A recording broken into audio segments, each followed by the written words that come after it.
මාතලේ යටවත්ත කොස්ගල්ල පුරාණ ගිරිලෙන් විහාරස්ථානයේ ඉදිකිරීමට යෝජිත 80 මහා ශ්‍රාවක පිළිම වහන්සේලා සඳහා මංගල ශිලා ප්‍රතිෂ්ඨාපනය පසුගියදා සිදු කෙරුණා.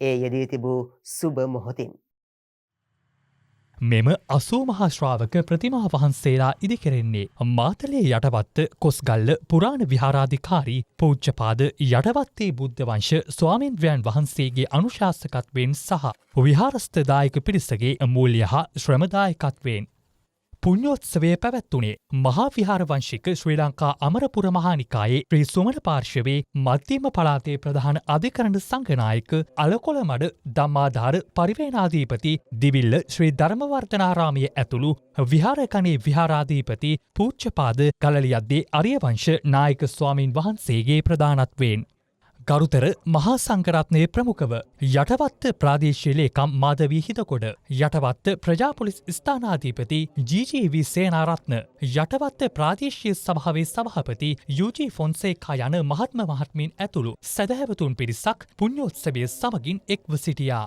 කුසම්පුර පසළොස්වක් පෝය නිමිති කරගෙන මේ විහාරස්ථානය තුළ අද මේ කටයුත්ත ආරම්භ කළා. අද අපේ පාලනය වෙන මේ විහාරස්ථානය දවසින් දවස බලාපොරොත්තු වන්නේ මේ දියුණුව ඒ වෙනුවෙන් අපේ යටවත්තේ බුද්ධ වංශ ආමතුරුන් වහන්සේට ඒ බලය ඒ ශක්තිය අපි දීලා තියෙන උන්වහන්සේ ඒ කටයුතු සියල්ලක්ම තව වසර දෙක තුනක් වෙනකොට මේ ඊටාම දියුණු තත්ත්වයට පත් කරන්නට අපිට පුළුවන්කමක් ලැබෙනවා. මම අද මේ ස්ථානයේ එනකොටම මට මගේ අතීතයට පොඩ්ඩක් ගියා.